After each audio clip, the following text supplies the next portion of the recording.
this conversation is something that I think has been on the minds mostly of everybody I talk to in my practice.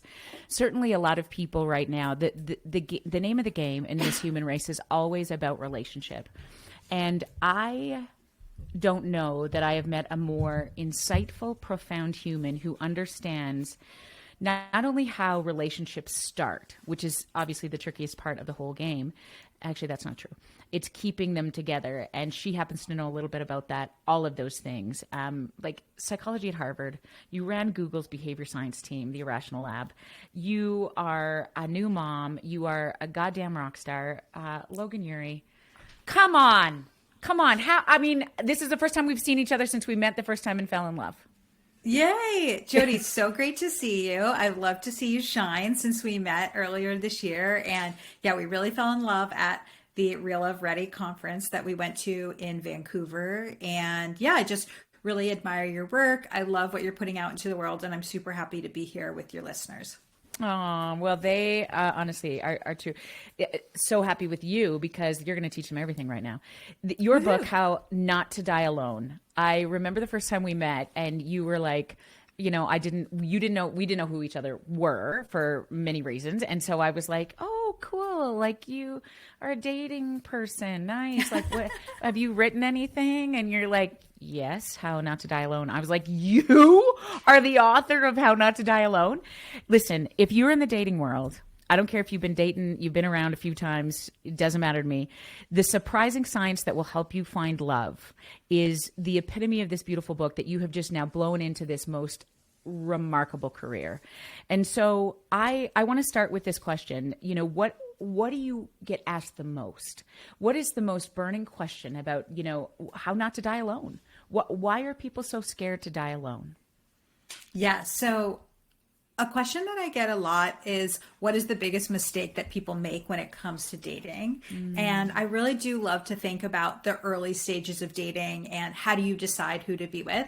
My background is a combination of relationship science, so the study of how we fall in love, and behavioral science, the study of how we make decisions. And so I really like to apply the two and think about how do we make decisions about who to be with. And so one of the biggest mistakes that people make in dating is that they think they know what they want, but they're wrong. They go after this type that they've been pursuing for years. And it's often, just to use gendered terms, it's often a woman who loves the chase and wants to go after a guy who's not interested in her. And I can speak from experience. I was totally this person, and they're more anxiously attached. And they're like, well, if he rejects me, he must be better than me. Let me convince him to be with me. And so they're constantly chasing after this guy who's sometimes interested, sometimes not. And he's hot and cold.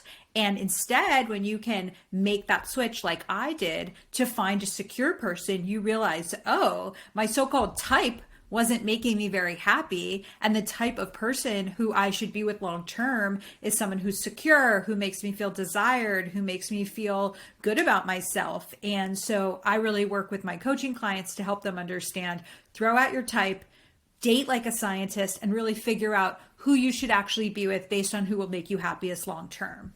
Oh, I love that. And when we start to talk about secure attachment and, I love that part of your book where we really dive into the idea, because I think what we tend to be attracted to is the sexiest, the people who are sort of like exciting and all those things, which is, what you say, this type that we tend to look for. Define for me what a secure person is, right? I use this language all the time, right? But what does that mean? How do I know somebody's secure? Yes. Should I give your listeners an attachment 101, or do you feel like they know it? Oh, no. You take her from the top, honey. Attachment 101.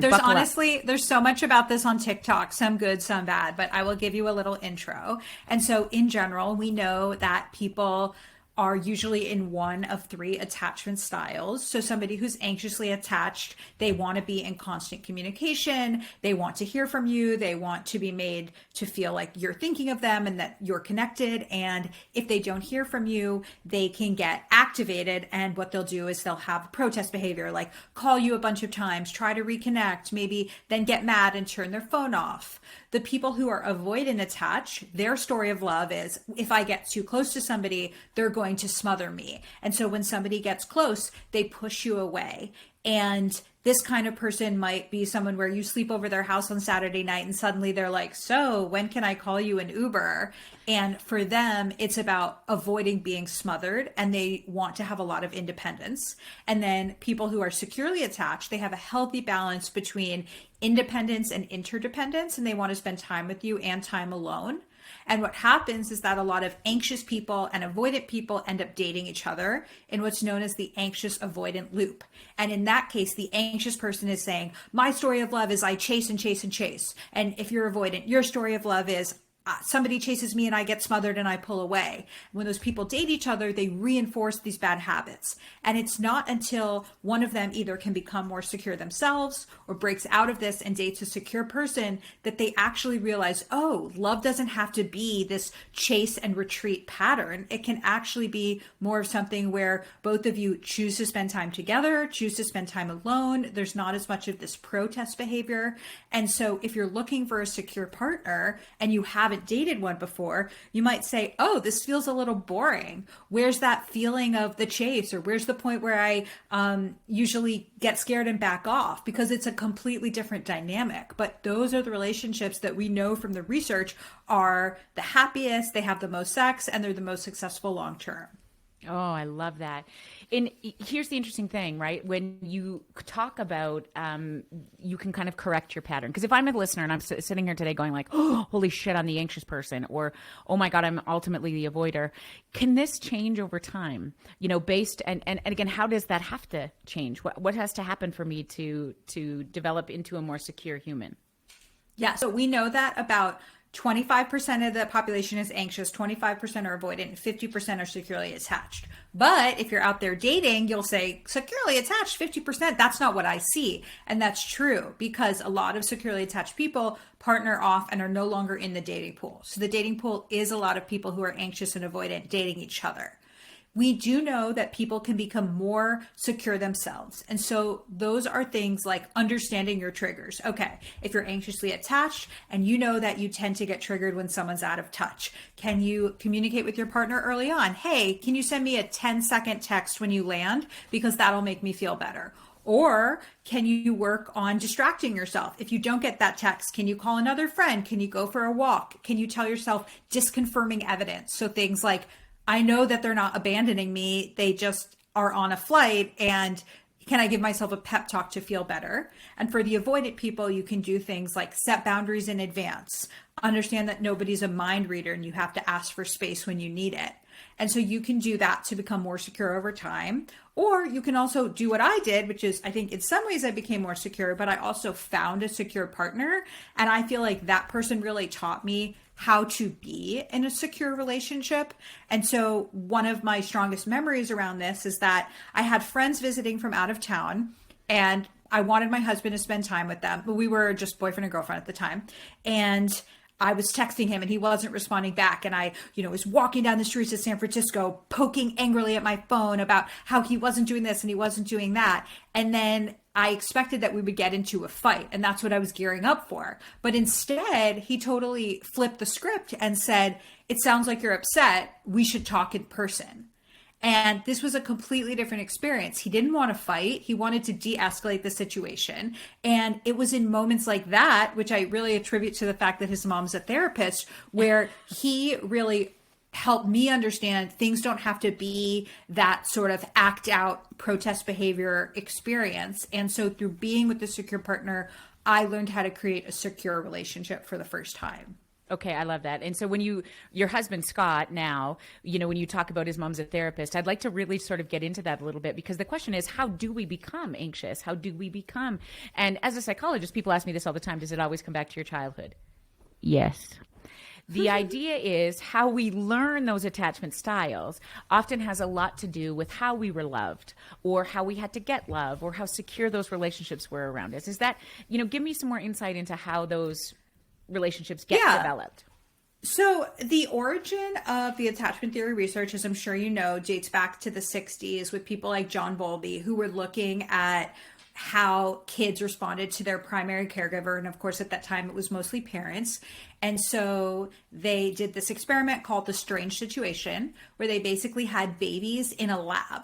And what they would do is they would have the mom and the baby come into the lab, and the mom would leave the room, and they would see how the baby responded. So in some situations, the baby was very upset. Even when the mom walked back in, the baby was very upset. That was the anxiously attached baby.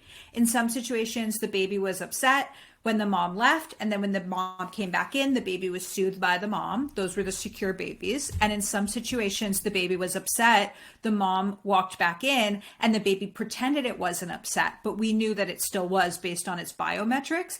And so those were the avoidant babies. And so we do have this research originating with mother-child relationships. That being said, I feel like I, especially as a new mom, want to be conscious of things like blaming our moms for everything. And so I have heard that there are genetic components to attachment. For example, if you were in a nomadic tribe, it was helpful to have some people who were very concerned with who did we leave behind? Who are we not talking to? Who hasn't been here? That anxious attachment could actually help the tribe remember who's missing. And so yes, there is the origin story from 60 years ago that has to do with parental relationships, but I do try to be a little cautious about just saying, like, if you're not happy in love, blame your mom, because I feel like that can be a little destructive. What's your view on that stuff? I think you're probably more informed than I am about the psychological piece. You know what I love about just your take on it and how you use it in the book is to really simplify it. I mean, Bowlby, Ainsworth, all of the people who started this stuff made it so complex. And I think it gets exhausting because we try to put ourselves into those categories, right? I am anxious. I am avoidant. Not always. And oftentimes it depends on the relationships in which you interact with, which is, I think, to your point about in your book, it's so brilliant. Start to pay close attention to how you feel when you are with certain people. What do they evoke in you? And oftentimes people will sort of confirm with you in their relationship with them that this feels secure. You get it. And they won't get it all the time because nobody's fucking magic. If you're waiting for magic, because I guess here's my question. My first question to you is always, the title of your book just catches me all the time, but why are people so scared to die alone? It seems like an obvious question, but tell me from your perspective, why are people so scared to be alone? Yeah, so, the book's title, How to Not Die Alone, is a bit tongue-in-cheek. I wanted it to be something that matched my sense of humor. I wanted readers to get a sense that this was a bit tough love and a bit surprising, and I feel like it's done that. Sometimes people say to me, I'm fine dying alone. Everyone dies alone. And why are you telling people that they can't die alone? And to be clear, if people don't want to be in a relationship, that's perfectly fine. It's kind of like if I wrote a book called How to Do French Cooking. I'm not saying everyone needs to do French cooking, but if you want to, you can read this book. And so my book is really for people who are saying, I am single and I don't want to be. I want to be in a relationship. Please give me a plan to help me understand the patterns of mine that are holding me back, and then give me a plan for overcoming those patterns. Got it. And when you start to talk about this sort of looking for the security in people, I really love this statement that, you say in your book, stop confusing secure for boring. Mm-hmm. Can you expand that for me a little bit? Yeah. So I was talking about the anxious avoidant loop. A lot of times, if you have been in that kind of loop, then especially if you're the anxious person, you feel like there's a lot of excitement to the chase. So at first I like this woman and I think she's interested in me and I get really excited, and then she pulls away and suddenly the excitement goes up, the adrenaline goes up. I feel like there's so much chemistry and I'm like, will she or won't she? I can't wait. And there's really a lot of excitement because you don't know how they feel about you. And when you don't know what the outcome will be, that creates a lot of excitement because it's kind of like being in a slot machine. If I pull the lever, am I going to win or not? And so sort of what's called that unexpected reward creates a lot of excitement and adrenaline for us. Compare that to the experience of dating a secure person. A secure person does things like says, hey, this was a really great date. I want to see you again. Or they're really clear. I'm traveling for the next week, but I'm really interested. If you don't hear from me, don't take it personally. Let's make plans when we get back. Do you want to meet my friends and family? They are more upfront about how they feel about you. And while that's something that I train my coaching clients to look for, in the beginning, they say, he's boring, he's predictable, he's too expected. And so you have to retrain your brain from that's boring to that's reliable, and reliability and somebody who makes you feel safe. That's what you want in a long-term relationship. I got it. And when you get into this place of getting into a relationship with somebody, but you start, oftentimes these days so much has changed in how we meet people, even from, our generation, in one generation, right? This online world, being able to date online, the apps. I know you're very familiar with this app space. What do people get wrong about the dating world these days? Yeah, I mean, there's so many things. I think one of the big ones is the first one that I talked about around the type. I also think that a lot of people focus on quantity over quality. Ooh, and so I work at Hinge, and one of the features that we've just come out with that I think is really cool is your term limits. So basically what this is that a lot of people are feeling dating burnout. They're not excited about dating. They feel overwhelmed. It's just not working out for them. And so we did some research and we asked people, what is the number one thing causing you dating burnout? And a very common answer is the lack of responsiveness. So I match with somebody and then they don't respond to my message and it doesn't go anywhere. And this feeling of like starting and stopping over and over again has been really frustrating for people. And so based on this, Hinge developed this new feature where you can only have 8 conversations at a time where it's your turn to respond to the person. And so once you reach that limit, you need to either start responding to those people or close out those conversations, or you can't match with anyone else. And so it's really a bold technique to say, where's my husband? Maybe your husband is hiding in your matches, but you haven't met him because you just keep matching with more and more people. Instead, slow down, respond to these people, look at each match and say, do I want to go out with them? Great, let's get to a date. Am I not interested? Great, close out the conversation. But it's really a way of creating a behavioral nudge that keeps you focused and says, I'm not in a popularity contest to get as many matches as possible. I'm actually here to meet someone. And so Hinge has this feature that helps you focus.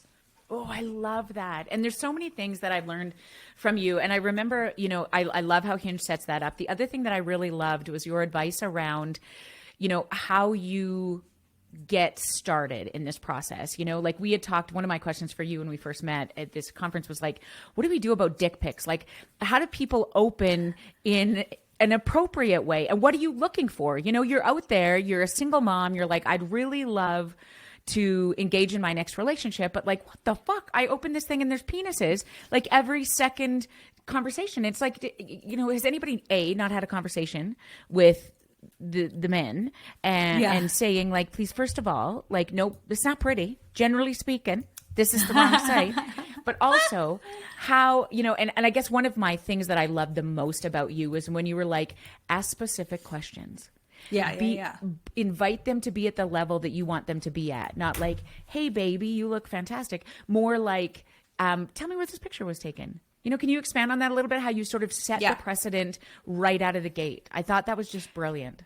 I'm so glad. Yeah. So let me give your listeners a little 101 about profiles, because profiles really do set the tone for a lot of things. So on Hinge, you have 6 photos and then you can respond to these prompts. And so let me tell you what you should have for your photo. So first photo should be a headshot. I should be able to clearly see what you look like. No sunglasses, no filters, just at a glance, what do you look like? Then throughout your other photos, I should have a full body image, pictures of you doing something that you love. So if you love hiking, if you love skiing, if you love playing Scrabble, sort of show us you in your element. And then at least one photo with family and friends.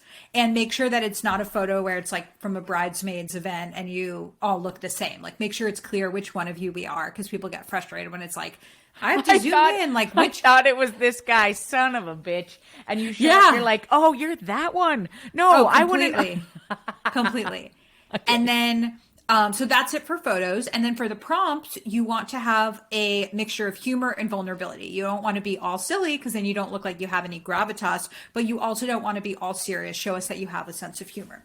So from there, that really helps people connect with you for an opening line. So for example, you might put on your profile, I love podcasts, but a better one would be a that plus a hook, a question that people can follow up with you on. So something like, I love podcasts, especially self-help ones.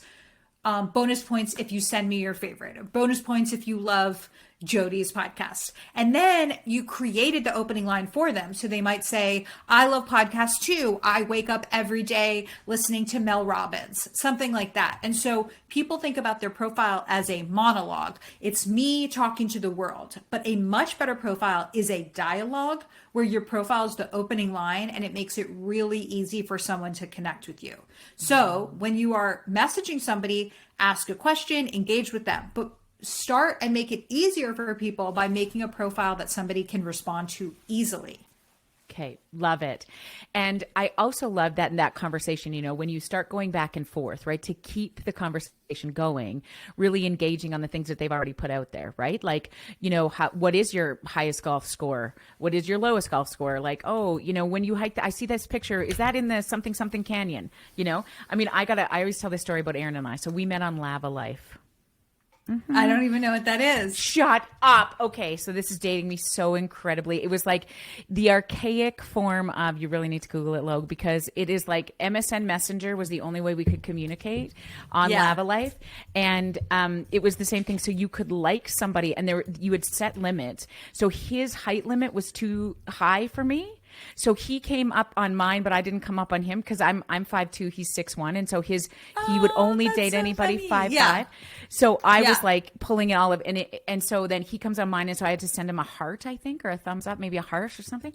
Yeah. And there was a picture of him, this grainy picture of him in a cattle, like he shows cows, and it's a thing out here in Alberta, and he's in a ring, like with a halter and a cow. And I had also done that growing up. So I was like, oh my God, what cattle show is that? And it was like the first conversation that we would have that was really engaging about like, okay, something about what I like.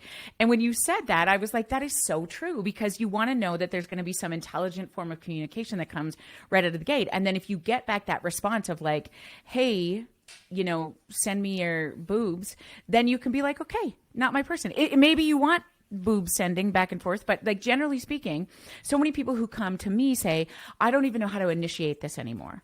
I'm exhausted, as you said, in this space. I don't know, why does it seem like everybody are duds? And so any other tips on like how to weed through the duds? Is there some red flags that sort of indicate right out of the gate that you'd be like, no, thank you?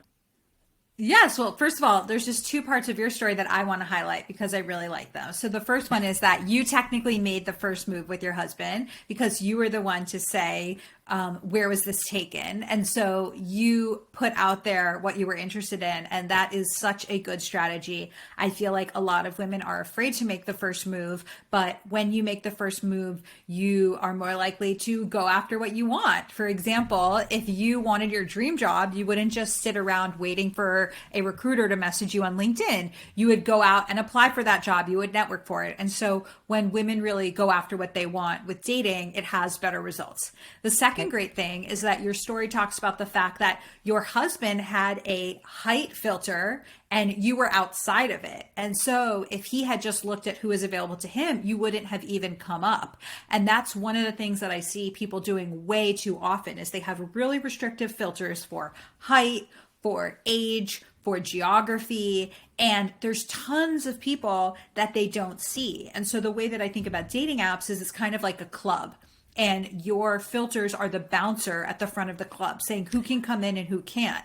And so you're in an empty club saying there's no great guys out there. Well, guess what? Your bouncer's excluding all the guys under 6 feet tall. And what we know is that only 14% of the guys in the US are 6 feet or taller. So if that's your height minimum, guess what? There are no guys in your club. And so really, I encourage people to look at the filters that they have on Hinge, expand them, and understand you could definitely be happy with somebody a little bit farther away or a little bit shorter or taller than you might expect. Because as I said at the beginning, you think you know what you want, but you don't.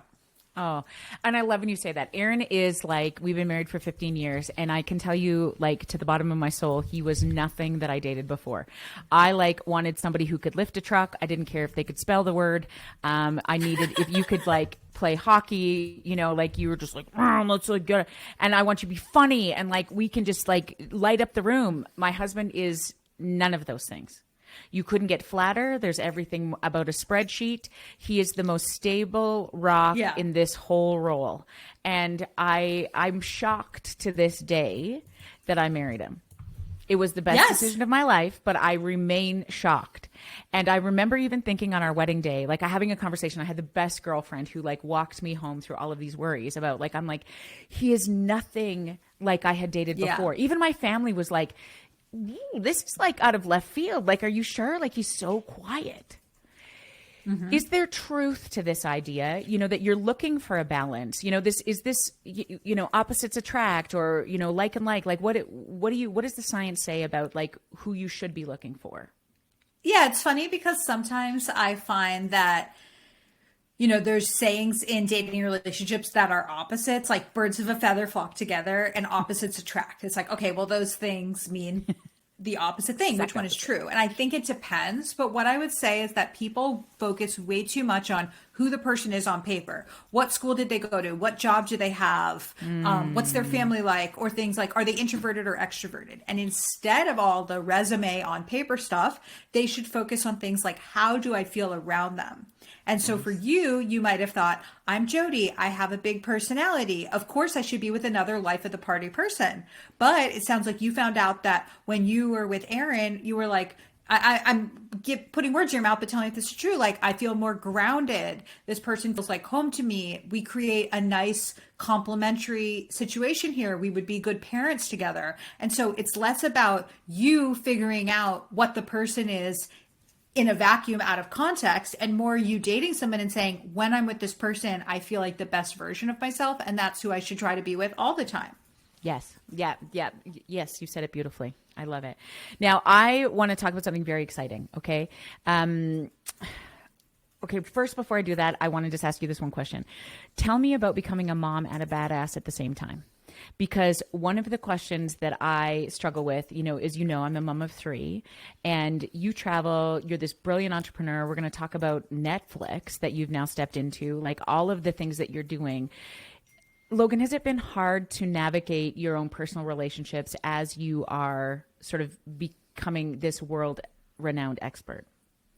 Thank you. Yeah. So I became a mom late at the end of last year, and I have to say I absolutely love it. I would say childbirth was harder than I expected it to be, and motherhood has been much better than I expected it to be. And I don't know if people just are low-key about it, or if you just see a lot of images on social media about how hard it is. But I would say motherhood has really exceeded expectations. I just think it's really, really fun. Like, I think that getting to see my daughter and playing with her and seeing her learn new skills, like, there's nowhere else I'd rather be. And I constantly have that feeling where I think a lot of modern life is a feeling of FOMO, or your body's in one place, but your brain is on a Zoom or looking at your phone or wishing you were somewhere else. And when she's in the bath and I'm with her, I'm like, this is where I should be. And that feeling of mindfulness and presence is just really great. And so I would say I love watching her learn. I've really enjoyed taking on this project with my husband. I think she's so cute and I love spending time with her. And so, like, of course, there's nights where you don't sleep. And of course, there's times when your freedom is more limited because you're responsible for someone. But I have really, really enjoyed becoming a mom. Oh, I love that. And even as you describe her, I see you just light up. And I, when we were speaking about her, she was so little the first time we met. And I think there's something very grounding about developing your system, isn't there? Which is, I think, sort of the epitome of why people want relationships, healthy relationships, right?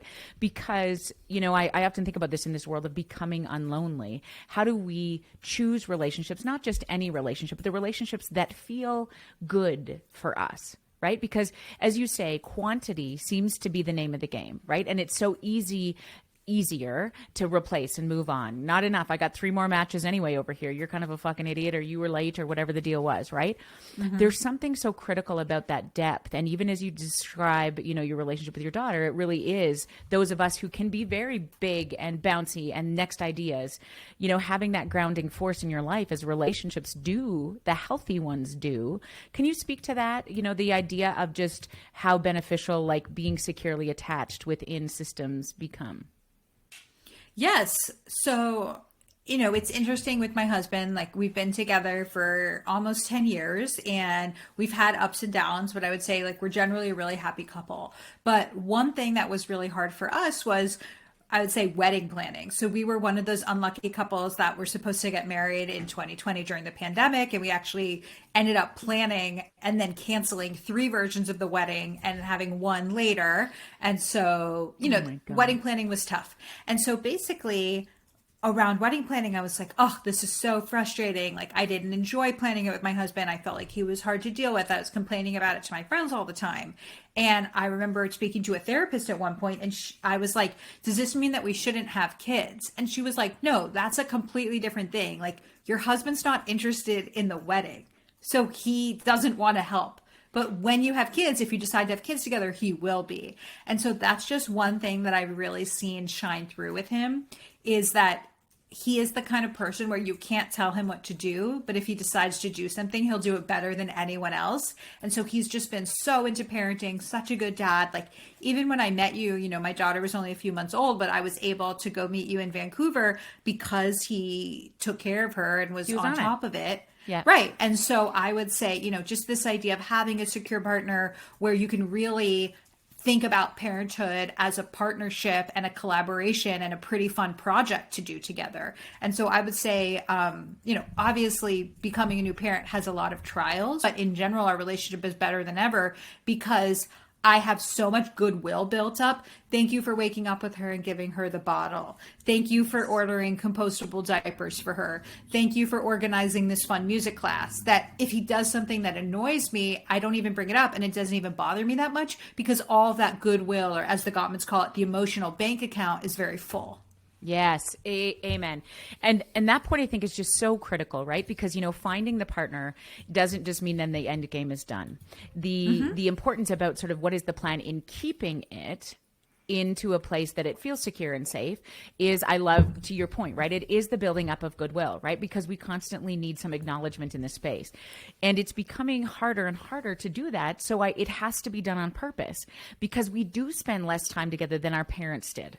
We do look at each other less time. We have less opportunities to actually sit and have a coffee. Like Aaron and I are like 2 ships passing in the night, particularly we've created this sanctity for our children, I think, and we fuck it up all the time. I mean, by no way are we doing it well all the time.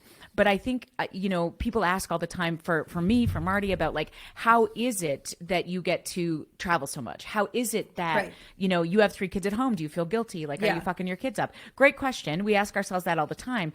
But this certainly couldn't be the place it is if it wasn't for our partners, our parents, the people who sort of navigate. Because I think becoming a successful woman in this world really requires a security of relationships around you. Would you agree?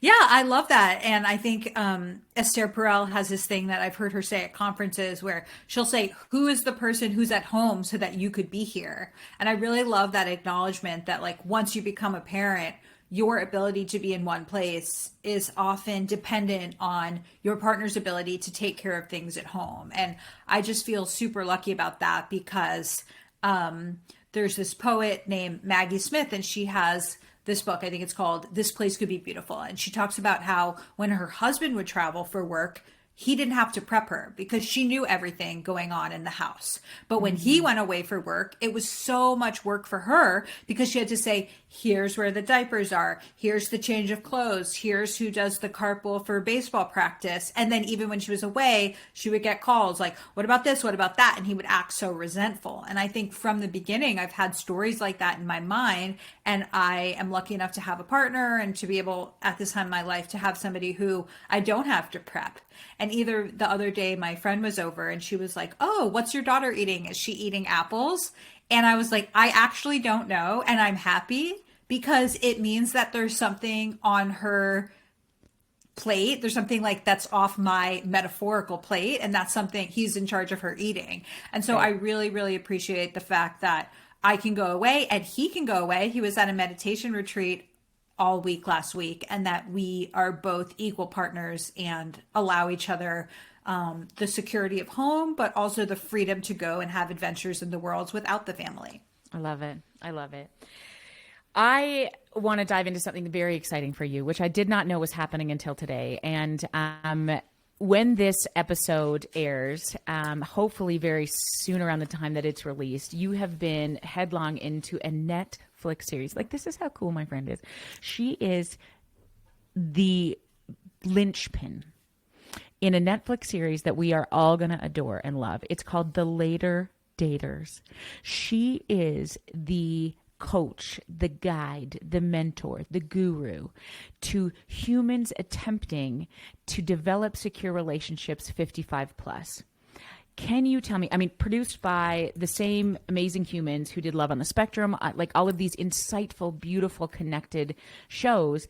And Logan, no doubt you've been offered many things, but you chose to get really involved in this project. Can you tell me about it and why you're excited?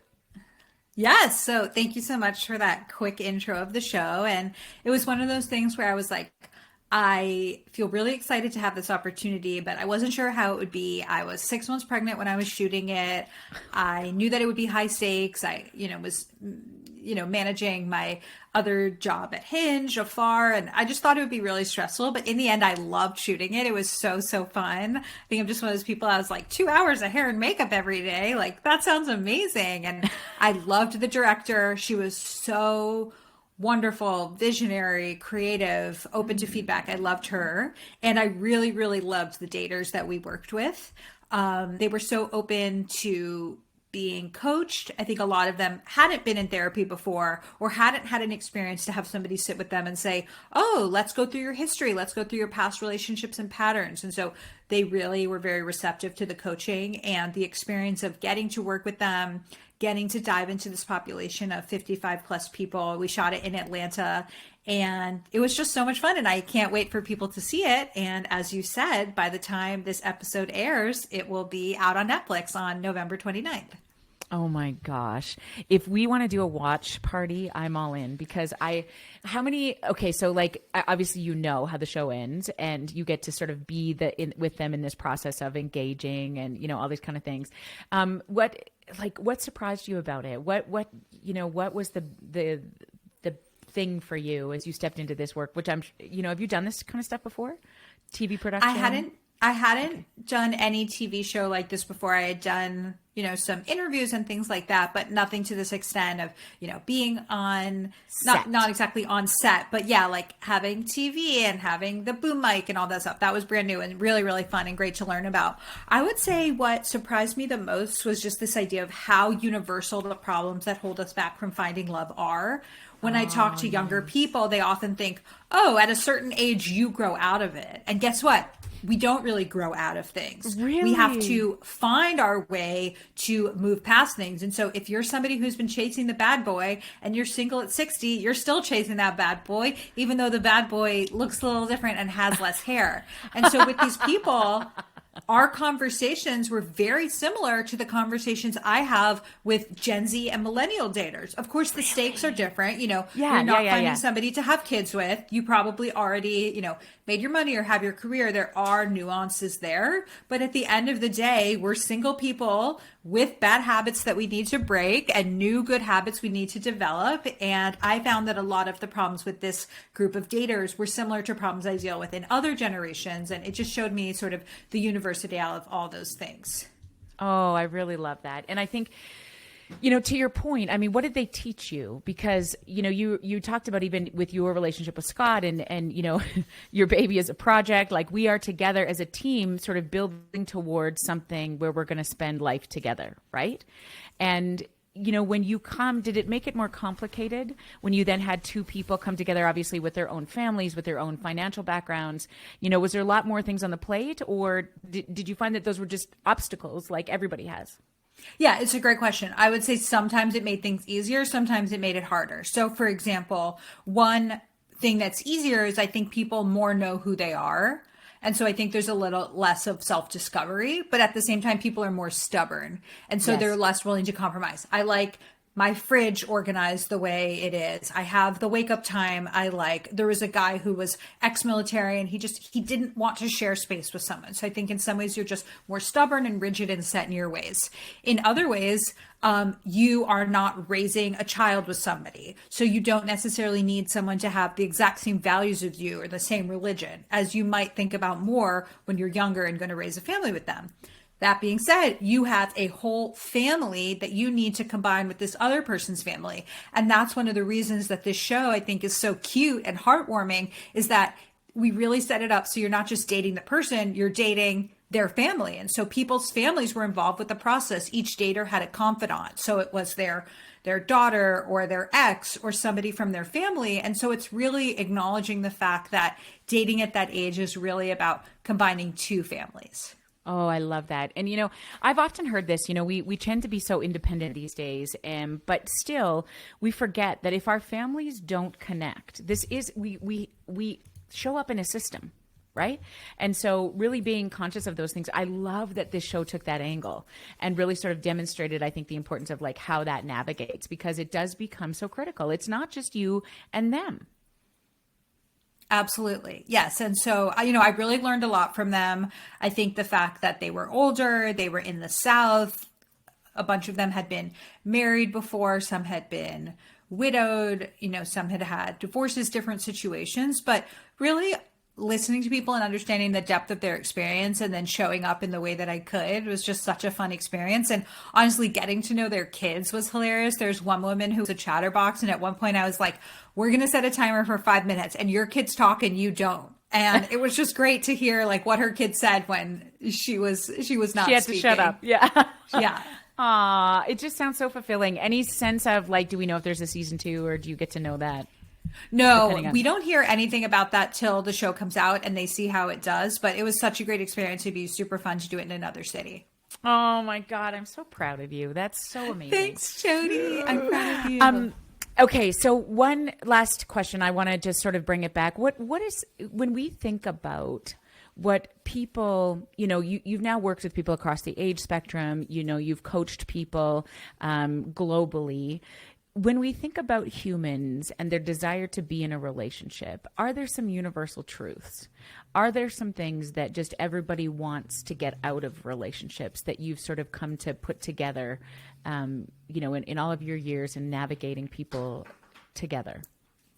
Yes, it's a great question. I think, actually the first thing that popped into my head was actually how fluid relationships are and how that's something that Gen Z is showing us that, there's a lot more interest in polyamory. There's a lot more interest in the idea that maybe I don't want one person forever. I might just want one person at a time, but I don't want to get married. And I think it's great that our society is expanding the definitions of what we're looking for in relationships. So there is a lot of fluidity there ushered in by Gen Z, which I really like. That being said, I think a lot of people just want this person who feels like home, where they say, I can show you my true self and feel accepted. I feel seen. I feel heard. I feel desired. I feel important.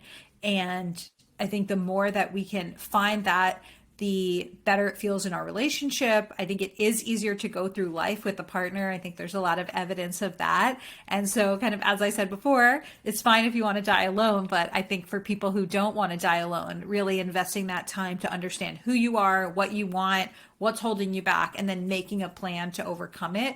That's really the path. Oh, listen, humans, this one knows. And I love your insights. You are just so brilliant. The book, again, is How Not to Die Alone, The Surprising Science That Will Help You Find Love. And I think that, the later daters, I'm going to make a big deal of that around here because I think it's going to be fodder for such discussion, right? Around how do we navigate each other? When you get out of a relationship, that doesn't mean that the next fella is going to be better. The next woman or the next human is going to be better. We often expect that as soon as we get out of this. But I promise you, you have to do some self-reflection. Everybody's not a narcissist. Everybody isn't the problem, right? It is a dynamic that occurs. And so really some solid reflection on how we show up and what we need and, what is that? How do we sort of set up that dynamic is so critical. And I'm so brilliant that you would do this post 55 daters, really being able to sort of navigate that. You will learn so much, no doubt, from watching the show. I'm going to be a massive fan. Logan, thank you so much for taking Jody, this time. thank you. Thanks for the conversation and for getting the chance to connect with you and your audience. And thanks for all the great work that you put out there. Oh, I just love you. I can't wait to see you again. And in the meantime, everybody, take care of each other. Mostly take care of yourself. In this very lonely world, all we need is you. So I'll meet you right back here again next time if you're free.